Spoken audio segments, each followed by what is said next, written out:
Foli an tanuni amade an filɛlikɛ kulu bɛɛ lajɛlen ma Mali kɔnɔ Mali kɔkan an bɛ bɛɛ lajɛlen fo maa minnu sɔgɔlen no Jani.ML FM na an ka foli bo u ye ko bi ye juma ye Ala ka juma timɛ ko ɲuman yira alisilamɛden bɛɛ lajɛlen na Ala k'an ka batokɛlenw bɛɛ lajɛlen minɛ ayiwa bi an bɛna an da don musow ka kuma na ka walawalali kɛ maaw ye u bɛ faamuya sɔrɔ a la cogoya min na a chaque vendredi an bɛ thème dɔ de ta thème mun na a ɲɔnyanen don an ka jamana yɛrɛ kɔnɔna na a bɛ ka kɔlɔlɔ mun na se mɔgɔw ma an b'an da don a la ka kuma maaw fɛ ayiwa bi invité min bɛ n bolo o ye Ibrahima Dunbiya de ye folikan b'a bolo a b'a lase maaw tulo kan Ibrahima ani sɔgɔma baasi foyi tɛ yen kosɛbɛ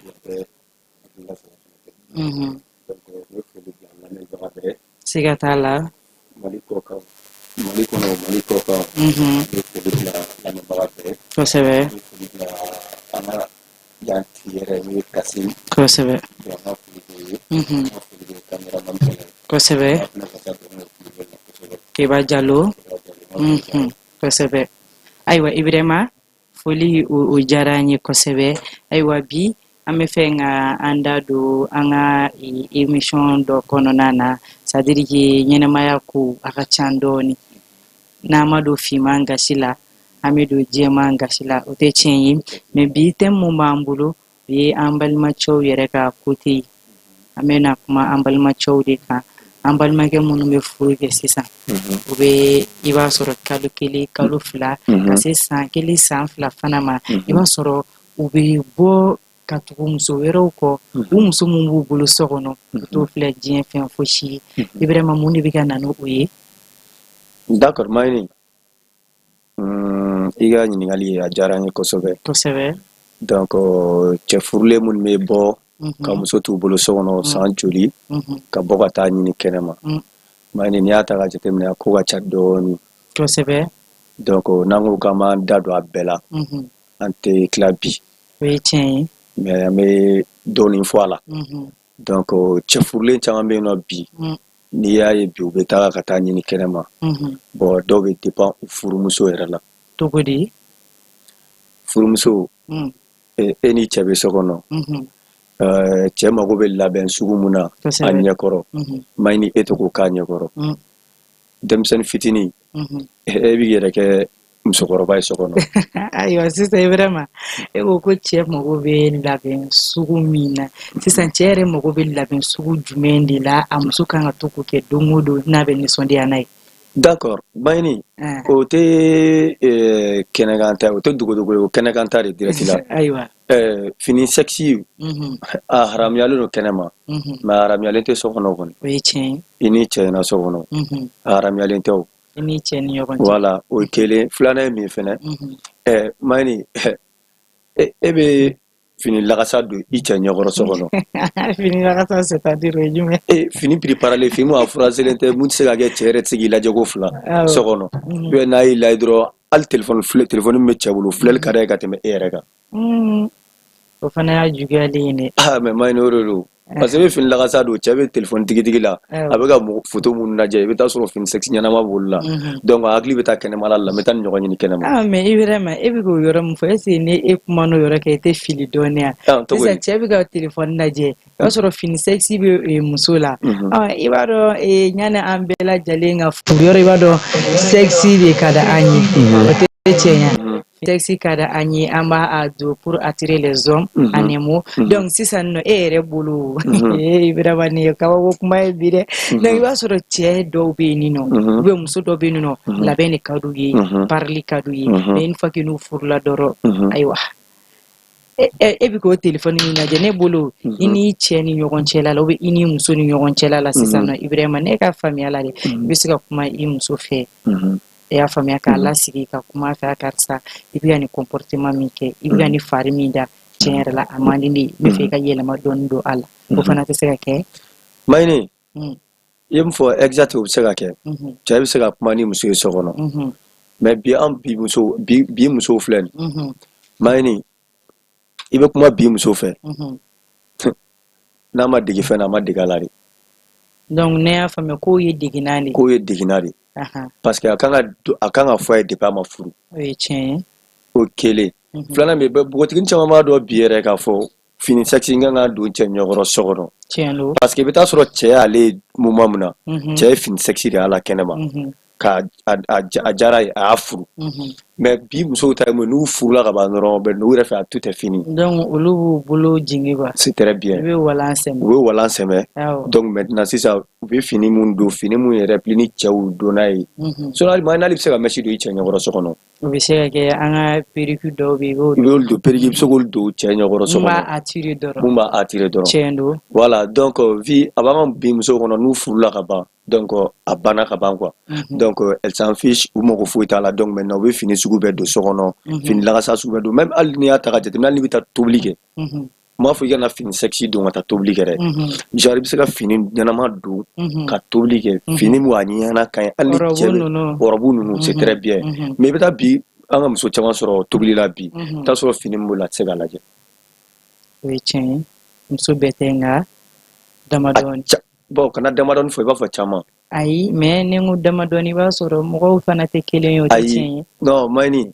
kana kuma fɔ ka nɔgɔ to a la sa ni y'o fɔ i b'a sɔrɔ sisan nɔ jeune fille caman bɛ yen nɔ sisan olu bɛ k'u ka minɛn ta cogo dɔn a nɛmɔ an b'a fɔ ten tɔ olu b'u ka minɛn ta cogo dɔn mun na i b'a sɔrɔ bi denmisɛnninw yɛrɛ bɛ min dɔn nin yɔrɔnin na nin côté na m'a fɔ n ko furu hukumu kɔnɔna u tɛ se k'u bɛɛ dɔn mais min ye de ko mun bɛ n cɛ attirer k'a kɛ n kan i b'a sɔrɔ denmisɛnnin caman bɛ yen nɔ sisan u bɛ k'o faamuya kosɛbɛ c'est à dire que ni aw bɛ communiquer aw yɛrɛ dama ni ɲɔgɔn cɛla la nin de ka di ni cɛ ye nin de man di ni cɛ ye n'i y'o ɲini k'o dɔn dɔrɔn i b'a ye i yɛrɛ bɛ lafiya o tɛ tiɲɛ ye donc e ye kuma dɔ fɔ fana i ko ko ɲani a ka se furu ma i kan k'a dɔn depuis faso de la depuis faso la exact donc fɛn bɛɛ ye degenna ni mɔgɔ si n'a tɛ wolo i n'a bɛ dege de dɔn donc au fur et à mesure tagalen ɲɛfɛ n'i yɛrɛ ma kɛ i tɛ lɛzi sɔrɔ i tɛ lɛzi sɔrɔ la effectivement mais Mayini o filɛ yɔrɔ min na ni n ko u kan ka dege depuis faso la parce que temps tɛ bi denbaw bolo ka nin f'u denw ɲɛna quoi temps t'u bolo ka nin f'u denw ɲɛna k'a fɔ ni cɛ donna so kɔnɔ i bɛ comporter cogo min na temps t'u bolo bi i b'a dɔn denmansaw erreur mun yɛrɛ bɛ yen nɔ n'an bɛ se k'o fɔ denmansaw tɛ ka causer n'u denw ye sisan u tɛ ka baro n'u ye olu bolo k'o ye ɲɛdɔnya de alors que fɛn min bɛ na ni dɛmɛ caman ye i denmuso ka foyer yɛrɛ kɔnɔna na ne bolo maloya t'o la tuguni ou bien ɲɛdɔnya t'o la tuguni c'est juste i bɛ fɛ k'i den don sira fɛ sira min ye sira jɛlen de ye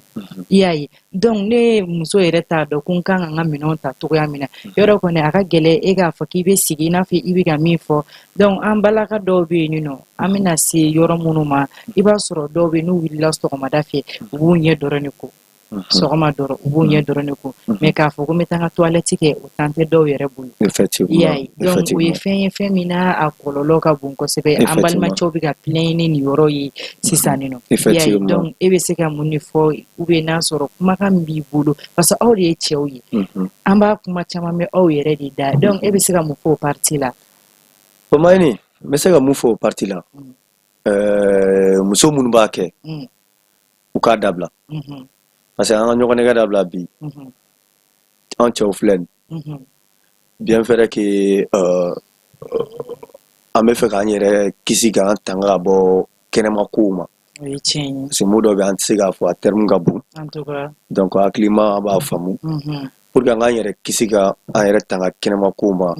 il faut que bi an ka yan muso caman bɛ yen bi komi yɛrɛ ɲuman an t'a fɔ maliyɛn muso bɛɛ mais an b'a fɔ caman donc u ka essayer k'u ka entretien k'u yɛrɛ entretenir ka ɲɛ u ka entretien matarafa kosɛbɛ mun ye kasa duman ye mun ye bon musoya minɛnw ye donc u y'a bila propre la quoi i m'a faamu parce que komi kuma dɔ don faut pas que kuma ka jɛ i da fɛ f'i ka taa kuma dɔ fɔ kuma mun n'a terme ka bon kosɛbɛ voilà mais an lamɛnbagaw pli an tɛ se k'an da don kuma dɔ la k'o fɔ globalement mais il faut que u yɛrɛ k'a faamu k'a dɔn k'a fɔ pli an bɛ fɛ ka mun fɔ donc mɔgɔ minnu b'a kɛ fana u k'a essayer u k'a dabila u ko entretien k'u yɛrɛ la pour que u cɛ ka na essayer ka taa ɲɛbɔ mɔgɔ wɛrɛ fɛ mɔgɔ min n'a jɛlen don kɛnɛma quoi donc a bɛ se k'o fɔ i b'a dɔn fana Ibrahima parce que i b'a dɔn mun na an ye nin thème min ta i b'a sɔrɔ dɔw fana ta t'o yɔrɔ ye dɔw ta tɛ k'a fɔ ko muso fɛn nɔgɔlen don dɔw ta tɛ k'a fɔ ko entretien tɛ muso la dɔw ta t'o si ye dɔw yɛrɛ ta ye de a ka di olu yɛrɛ de c'est comme olu yɛrɛ de y'a kanu mana hali sisan nɔ ni i n'a fɔ i ka tafe ta dɔrɔn i ka taga yiri dɔ jɔlen sɔrɔ i k'a siri olu bɛ tugu o nɔfɛ i y'a faamuya olu a bɛɛ tɛ i n'a fɔ ko musoko tanya quoi c'est juste a ka d'u ye i b'a sɔrɔ sigida yɛrɛ la bɛɛ bɛ taa n'o cɛ masina tɔgɔ ye karisa hali denmisɛnnin t'a la mɔgɔkɔrɔbaya t'a la n'a y'i ye dɔrɔn a b'a kungo de f'i ɲɛna imagine o ye jumɛn ye donc o bɛɛ tɛ k'a fɔ ko muso kɔni nɔgɔlen don ou bien o cɛ mani mani y'o fɔ n yɛrɛ ma cɛ dɔw dɔn dɛ mais cɛ tɔgɔ fɔ man ɲi ayi an m'an pan tɔgɔ kunna awɔ mani n bɛna mun f'i ɲɛna muso hali n'i yɛrɛ fagoli bɛ sunguru tigɛ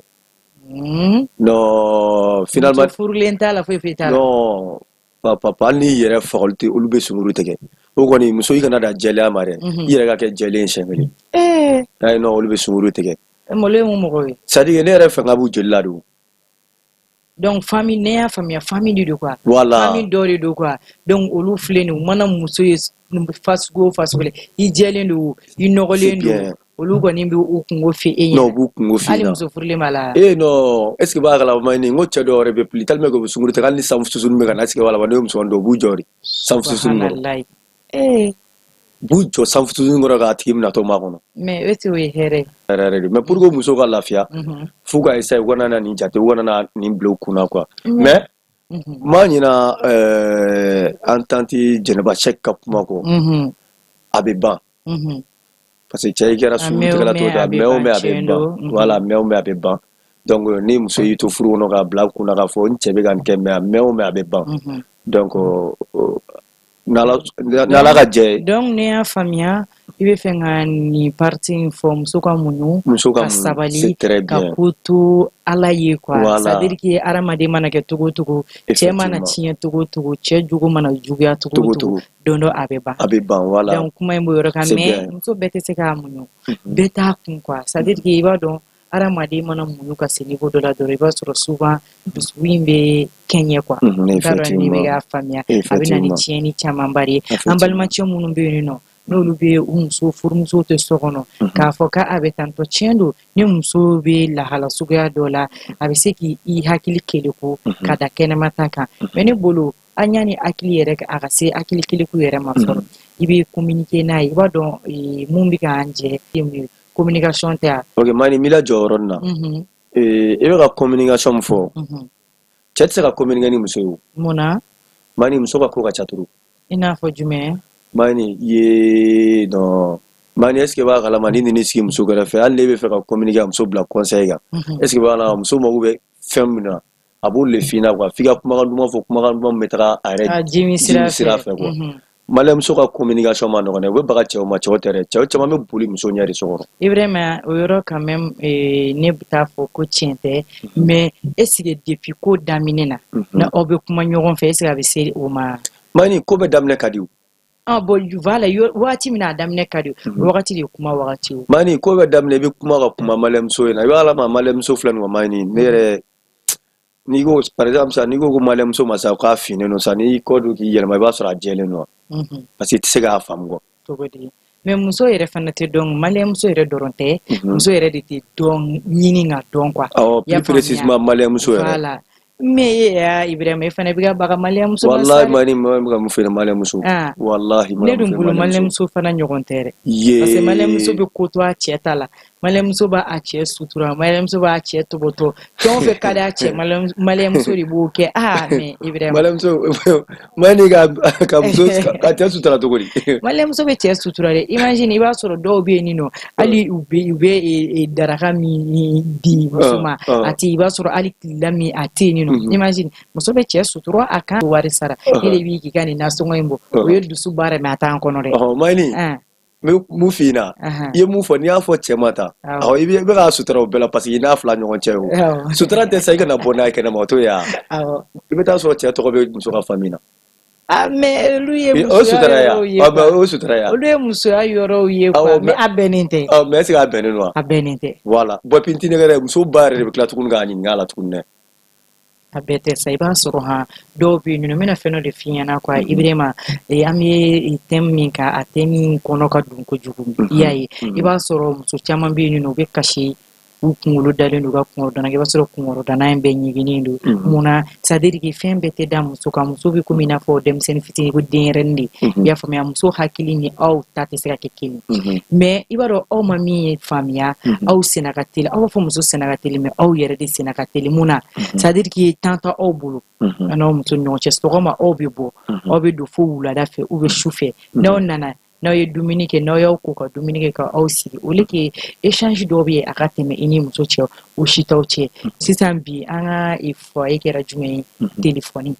abe che bulu abe muso bulu ni courant ke na yoro ko ni mo tina fo ki bi télé ko ni daje o te chenye donc ne be mi ko ni don che ni muso ka côté là il faut que che ka ke famille ba ka yere folo muna ça dire que au bi se ka fendo yi ou ba au nye koro kwa mais abon si koro on yere nye to la mani bi muso ko ke kuni che fo shen ke masaba to godi ebe ga mun fota chebe na sigi muso bena sigi be dunya peut-être sur muso occuper le téléphone na tema chega parce que bi téléphone ngile nga bi muso clanche ba makosa o ikele flana mi mani ebe na morla al muso ebe foligal pour que muso gela na so concentrer au téléga c'est très difficile tu vois bon e ga jetemne e ko muso flan muso akliga do bon muso ga ngamine sadige ukas ukanga anga ngufamia kumine to do mani an flora na bi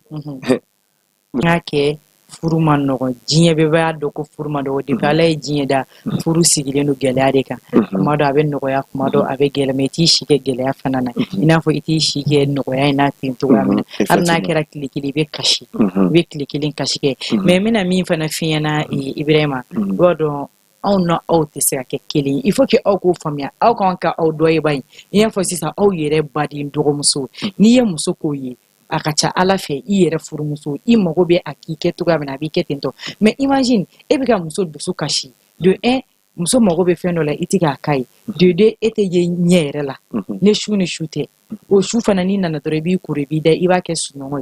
est-ce que tu vois i ba so muso mogo be la mu toro i do ni muso wero de kunu ini muso wero de biko boka take benjai muso ba ado perewiye ube muso be ado ye iyere ka telefone kono be do ba wele ka fo akarsa ayere boraki icheni aywa bugotikini doide ibiko bugotikini mo entretien kene mamu itam be sokono arna man a chieni no ni poli e ka ngode gla ibo di gla ko okisa ko yo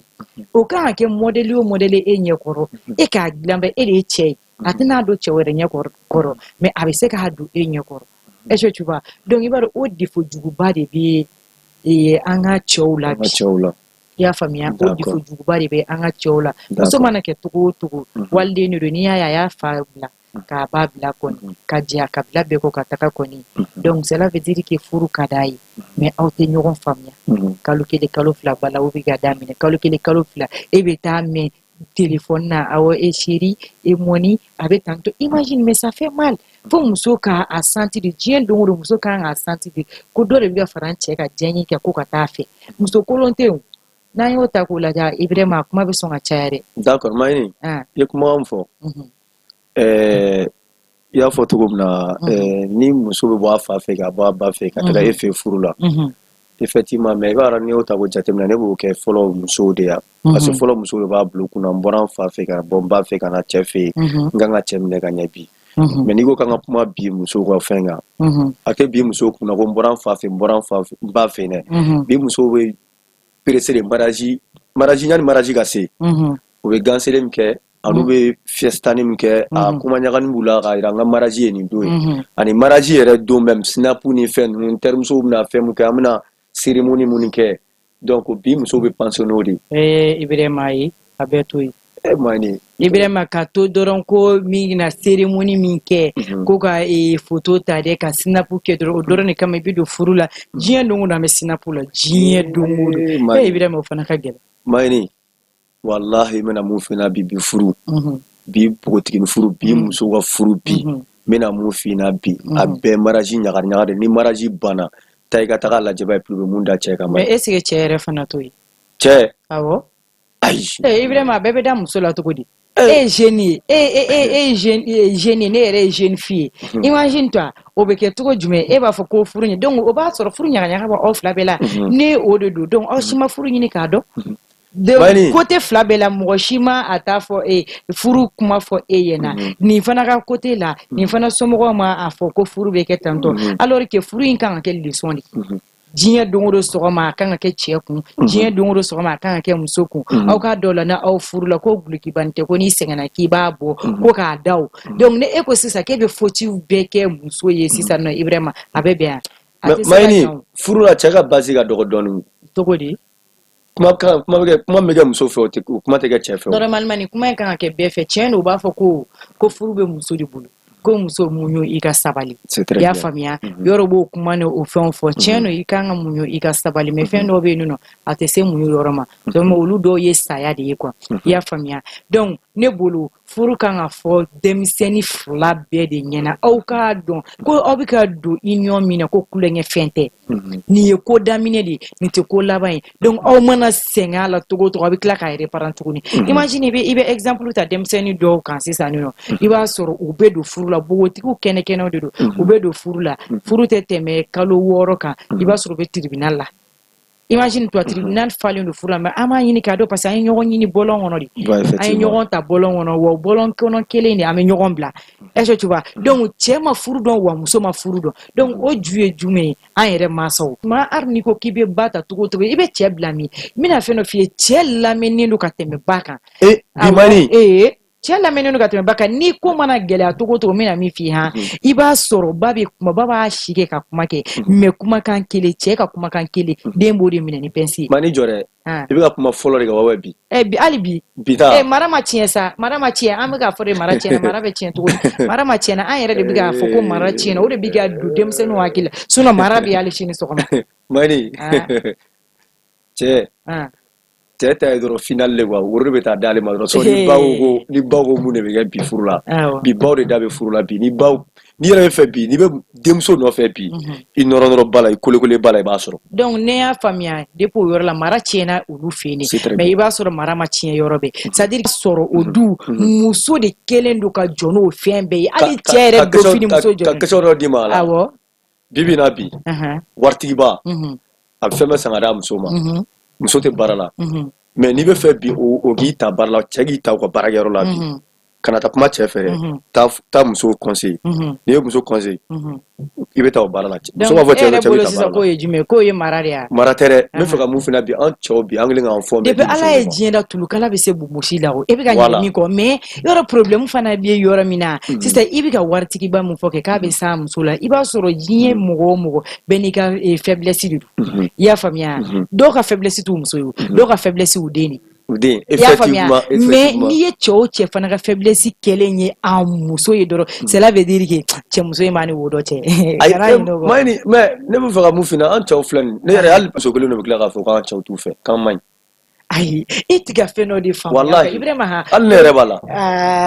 Mayini parce que ne ma ye kuma fɔ i k'i yɛrɛ bɔ a kɔnɔ quoi parce que ne yɛrɛ ye cɛ de i b'i yɛrɛ don i wajibi de ne yɛrɛ b'a kɔnɔ Mayini n bɛna mun f'i ɲɛna bi i denmuso ni baw bi ko furu man d'a ye bi an ka bi na bi société la denmuso a ka gɛlɛn furu ka kɛ hali cɛ n'i yɛrɛ fana o b'a sɔrɔ i n'a fɔ sisan communication ba bɛ den minnu mansaw ni ɲɔgɔn cɛla la est-ce que tu vois i b'a sɔrɔ musomanin dɔw bɛ yen nɔ u ka diɲɛlatigɛ fɛn o fɛn a bɛ tɛmɛ u n'u ba de cɛ halisa ne cɛ ko n b'i fɛ u bɛ taa fɔ ba de karisa yɛrɛ ko k'a bɛ ne fɛ dɛ donc i b'a sɔrɔ ba dɔw b'a fɔ ne mɔgɔ ɲɛnɛman de don i y'a faamuya a fɔ a tigi ɲɛna k'a ka na fo n ka so kɔnɔ u bɛ n'u sigi a b'a yira cɛ la i denmuso yɛrɛ nana fɔ ko nin ko a b'a fɛ ayiwa ne sɛbɛ don an b'a kɛ sɛbɛ ne kulonkɛ de don ayiwa kana an tɛ fɛ k'i na an den jɔlen i y'a faamuya ne yɛrɛ ye o mɔgɔw ye a y'a kɛ a kɛra furu ye c'est à dire que yɔrɔ ne den bɛ ka se âge dɔ ma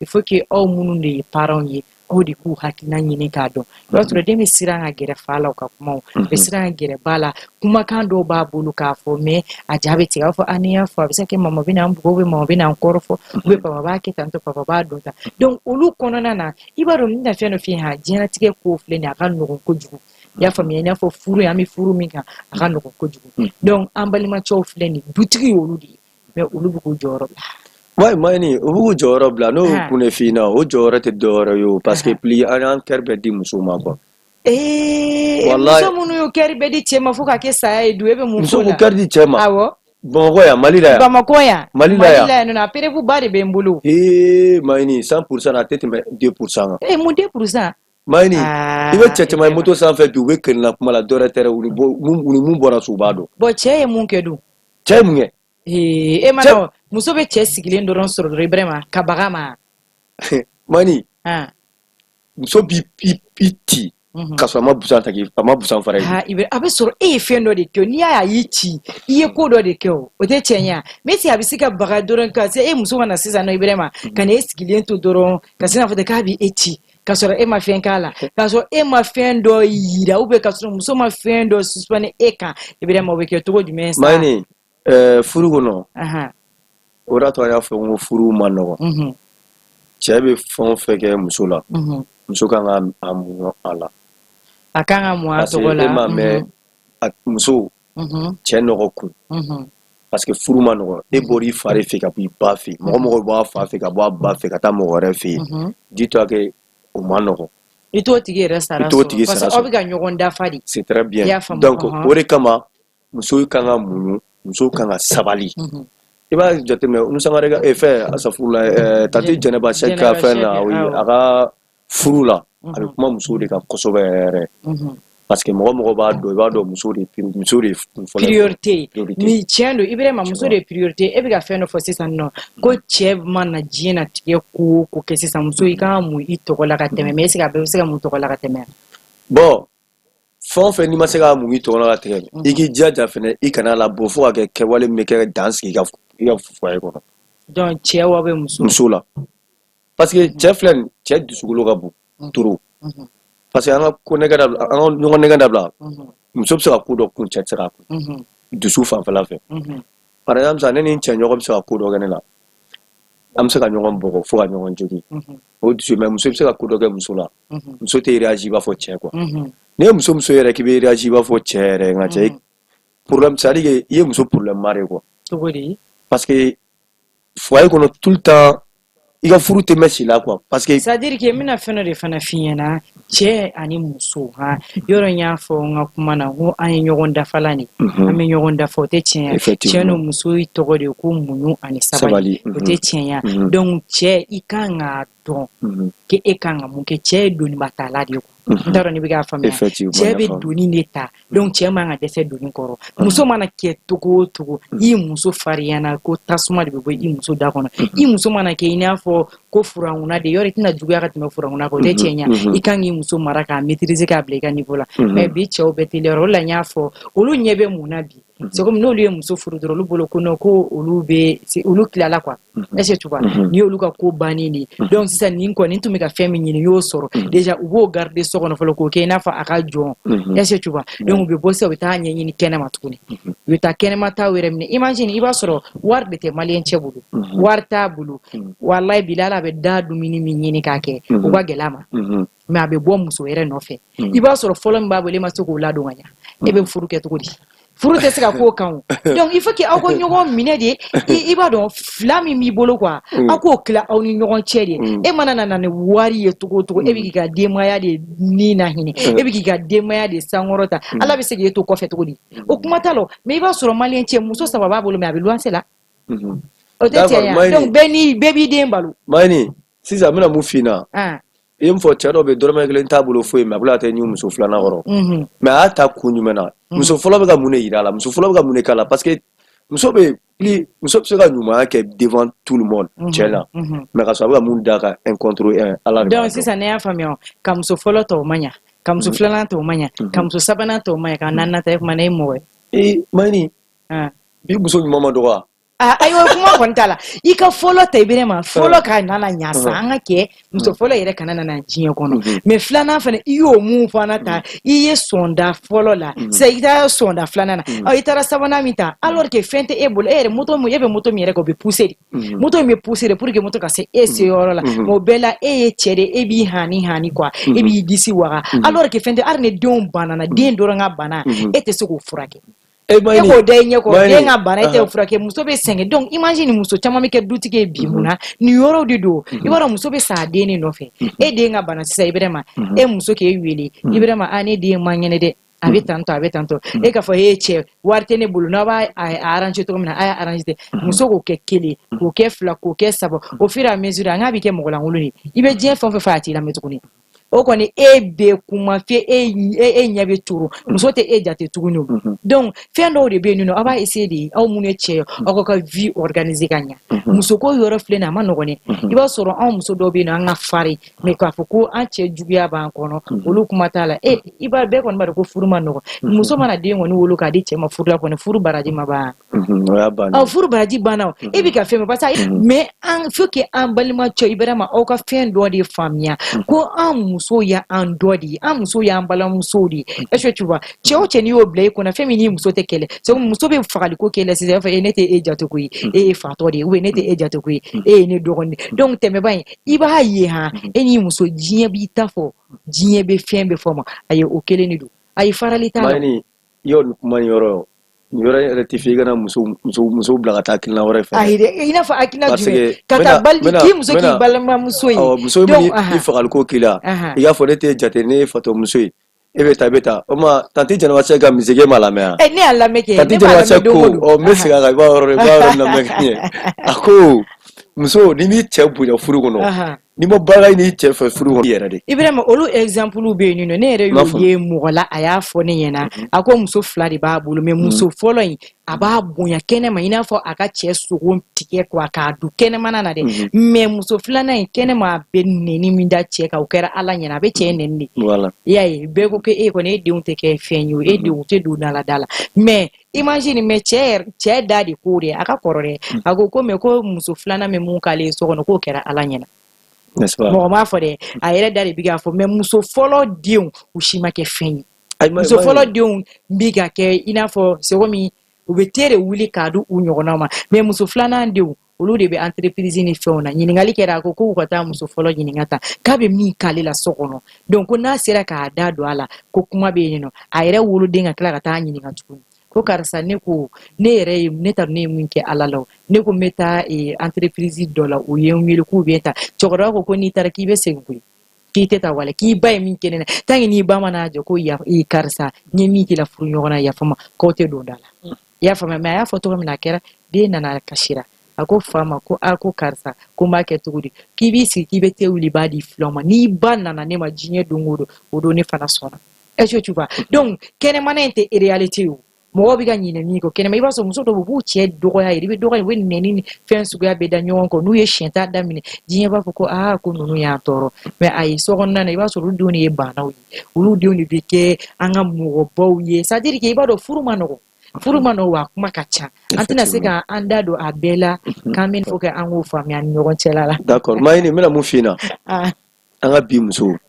c'est pas parce que pli comme ma muso ko wer muso contrôler parce que ngali la fin damne na che mun be suru patke ngolo damne che tafulu wer la wa ngani yere fo tawte ba na prengle la ka corriger ga fo wa fin be ba janate ko na la tu vois donc anga bi muso furu konna la jengono mena mu fina ya kuma fotala tanga che bi muso koni bibi muso bi che bonya fait o ala de tay mais barga parce que mo do bi alla be sara watan kalula malgré ni watan te foye mais na barga le ba nafa so garziga ala kon tay voilà donc parce que antiga kuma kan bla ala place la parce que fait o ala de tay ala de be fendi mo ma mais mo ngone barga ala wa mo nyini ya nodi donc o be nyini to ko di o bo muso re la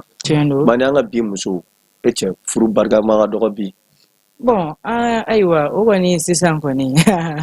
ba ko ni akuma gacha et puis mena mu fo fene bangi bagaw yo u kana ta kɛ parce que k'u bɛ a kɛra ni u ka lamɛnli kɛ u ka faamuya sɔrɔ a la ka a baara kɛ u denw ye u ka essayer u ka denw bilasira wa communiquer n'u ye o de ye base yɛrɛ c'est très bien parce que yani ka taa fɔ ko cɛ ni muso ka mani cɛ ni muso ka communiquer so kɔnɔ donc ba de kan ka communiquer n'a ye fɔlɔ depuis a fitinin depuis a bɔra a yɛrɛ kalama don min na ba de kan ka communiquer n'a ye o ye tiɲɛ mais i ka kuma dɔ la i ko bangebaga ni bi bangebagaw ni denw tɛ sigi ka baro kɛ u bɛ sigi ka baro kɛ dɛ mais u bɛ baro min kɛ o tɛ nin baro de donc baro min b'u arranger u b'o de kɛ bangebaga ni denmusow b'o de kɛ sinon bi na bi ni ne yɛrɛ nin ka bi ne b'a fɔ maliyɛn b'a ba fɛ nin bɛɛ ye jamana tɔ bɛɛ ye mais u bɛ taa baro min kɛ n'u baw ye o tɛ nin baro de or que ni ne baro fɔlɔ kan ka kɛ ni denmuso ye en tout cas ni baro de yɛrɛ de kan ka kɛ c'est à dire que i b'a dɔn funankɛni fila n'a ma ɲɛ ko olu de bɛna kɛ don dɔ u bɛ kɛ ni ɲɔgɔn cɛ ni ɲɔgɔn muso ye communication kan ka warakata olu de ni ɲɔgɔn cɛ kosɛbɛ parents ye ni denw ni ɲɔgɔn cɛ mun na cɛ b'o la muso b'o la o de la n bɛ ka kuma in fɔ o kɔnɔna na Ibrahima an ka wagati kofɔlen sera donc kuma laban min b'i fɛ i b'o da maaw tulo kan. D'accord Mayini n ka kuma laban toujours n bɛ mun fɔ an bangebagaw ye parce que an bɛ kuma musow kan ka caya parce que n y'a jateminɛ bi ko bɛɛ ye musow de ye. Tiɲɛ don. Jamana yɛrɛ ye muso de ye fɛn bɛɛ ye muso de ye donc n bɛ mun fɔ n bangebagaw ye yan'u denmusow ka furu et puis hali n'u denmusow furula parce que denmusow mana furu tuma kelen a bɛ don kelen choisir a bɛ taa ba fɛ yen nɔ o ye wajibi ye donc ba ta o ta den ta o ta i fɛ yen nɔ i ka essayer ka kuma n'a ye toujours i ka essayer ka furu kanu don a dusukun na i ka essayer i k'a la faamuya malgré cɛw an ka kɛ défaut bɛ cɛ la o cɛ man ɲi togo o togo cɛ dusu tiɲɛnen don togo o togo il faut i ka se ka cɛ gérer i ka manière la cɛ bɛ se ka faamuyali sɔrɔ togo min na kɔnɔna la Kami b'a a ɲɛmɔgɔ tɔn filɛ parce que i b'a sɔrɔ musomanin dɔw bɛ u b'u ba de lajɛ i b'a sɔrɔ u ba mana dekun sɔrɔ furu la togo o togo o fana b'a muɲu u b'a fɔ nin kɛra ne ba la donc ne yɛrɛ fana b'a kun voilà donc maintenant sisan ani n bɛ n da don a yɔrɔ dɔ fɛnɛ la muso caman bɛ yen nɔ minnu b'u ban furu ma ko fo n ka tila école la u yɛrɛ ka philosophie kan dɔ bɛ yen nɔ ko baara de ye n cɛ fɔlɔ ye o ko mentalité b'u kun na o ye fili kuma ye mais halisa n b'a dɔn ni dɔw bɛ ka fɔ commentaire la u bɛ sɔn ka fɔ ko ne kunkolo ma ɲi ni kuma la k'hali sini k'olu b'u ka baara kɛ ko cɛw bɛ taa cɛw bɛ taa muso ye baara kɛ togo o togo i ye miliyɔn sɔrɔ togo o togo i ye miliyari sɔrɔ togo o togo n'i ma furu fu de don. Fu de don. Don dɔ kɔni bɛ na i b'a ɲini o b'a sɔrɔ wari b'i bolo a nafolotigi caman de bɛ nɔ donc o fana ye i b'a dɔn o ye débat wɛrɛ ye voilà et puis bangebagaw yɛrɛ fɛnɛ filɛ nin bi u tɛ se ka fɛn bɔ denmuso ta la minnu tɛ se ka u denmuso bila hakilina ɲɛnama kan n'u m'a kɛ don kelen u bɛ tila k'u sigi u b'a pokasi u b'a a juguya bɛɛ ramasser parce que denmuso b'a f'u ɲɛna u yɛrɛ b'a mɛn u bɛ tila ka compter a kan tuguni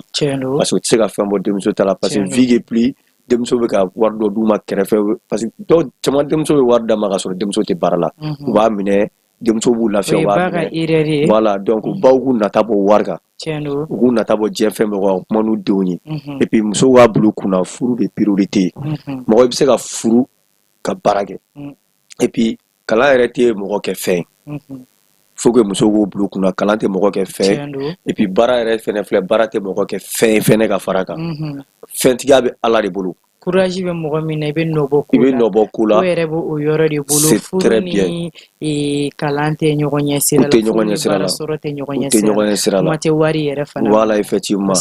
don min na n'i ko fɛnɛ n'i ban cɛ la ko fo n ka baara in cɛ wari baara ye k'i ban cɛ la Ala bɛ baara nɔgɔya i bɛ tila ka cɛ ɲini ka dɛsɛ Ala t'o kelen d'i ma o fana ye tiɲɛ ye vraiment Ala t'o kelen d'i ma n'i ko nafolo a bɛ nafolo nɔgɔya i ye n'i mago nana se cɛ ma a b'i jɛ cɛ la karamɔgɔ tɛ dɛ i mana taa diɲɛlatigɛ siri fu fɛn o fɛn na u b'u si kɛ duwawu la n ka cɛ a tɛ minɛ a tɛ minɛ non a tɛ minɛ parce que e ye sarati min ta ni Ala cɛ e ye layidu min ta Ala y'o de d'i ma Ala y'o de d'i ma i bɛ sɔrɔ ka wuli ka taa fɔ ko karamɔgɔ bɛ duwawu kɛ k'a ka duwawu tɛ minɛ ka sɔrɔ o tɛ k'an balimamuso ka sabali furu de priorité voilà furu ka priorité et puis n'u nana fɛnɛ u kana tubabuya vie nin kɛ entre n'u cɛ ɲɔgɔn cɛ parce que tubabu vie nin fɛnɛ an ka furu tilancɛ bɛɛ tiɲɛ pewu pewu an danbe bɛɛ taara walahi cɛ mɔgɔ bɛ se ka kalama ɲini ka sɔrɔ min ta kɛ to vie sa i ni cɛ ɲɔgɔn cɛ cɛ Ibrahima Ibrahima wagati kofɔlen a yɛrɛ bɛ sara muso furu ɲɛ sa a ko wagati kofɔlen sera Ibrahima ne yɛrɛ muso kalanbali le ta mun yɛrɛ ma kalan an bɛ dɔn village la dɔrɔn voilà an bɛna di ma ne yɛrɛ o to ne ma ne bɛ kɛ balimamuso kuntigi c'est très bien ayiwa Ibrahima i nana a diyara n ye